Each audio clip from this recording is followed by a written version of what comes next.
یہ دنیا کی مال اور دولت ہم آپ خوب جانتے ہیں کتنی محنت سے کمایا جاتا ہے اور اپنی ضرورتوں کے لیے کیسے بچا کے رکھا جاتا ہے، کیسے حفاظت کی جاتی ہے، یہ ہم سب جانتے ہیں۔ دھوپ میں کھڑے رہ کر، سردی میں کھڑے رہ کر، بارش میں کھڑے رہ کر، بھوکے پیاسے رہ کر، بھاگ کر ہم اپنا کام کرتے ہیں 2 پیسہ کمانے، اور جب ہم کو کچھ ملتا ہے تو ہم اپنی ضرورت پوری کرتے ہیں اور پھر یہ بھی کوشش کرتے ہیں کہ کچھ بچ جائے، جو بچ جائے اس کی حفاظت کریں۔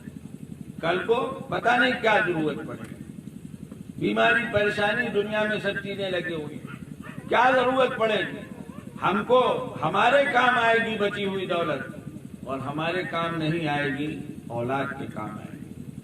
آدمی اس لیے اپنی دولت کو بچاتا اور بڑھاتا ہے۔ ٹھیک اسی طرح ایمان کی دولت اللہ نے ہم کو عطا کی، یہ اللہ کا فضل و کرم اور اس کا احسان ہے۔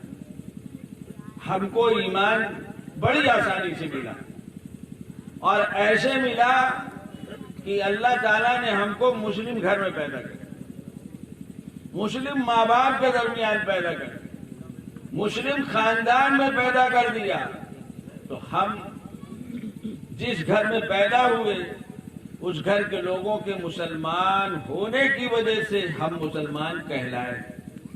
ہم نے کوئی محنت نہیں کی اسلام کو حاصل کرنے کے لیے، ایمان کو ہم نے کوئی محنت نہیں کی۔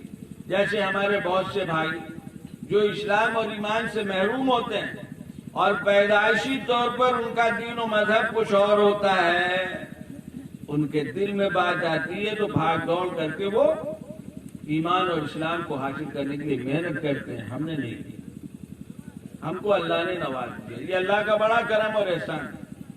لیکن بزرگوں، دوستوں، محض مسلمانوں کے فہرست میں ہمارا نام لکھا ہونے کی وجہ سے یا ہمارے پاس ایمان اور اسلام ہونے کی وجہ سے ہمارا کام چلنے والا نہیں۔ جیسے دنیا کی دولت کی حفاظت کی جاتی ہے بزرگوں، دوستوں، ایسے آخرت کی دولت کی بھی حفاظت کی جاتی ہے۔ یاد رکھیے، بعض مرتبہ پیسہ کمایا جاتا ہے آسانی سے، لیکن حفاظت میں بڑی محنت کرنی۔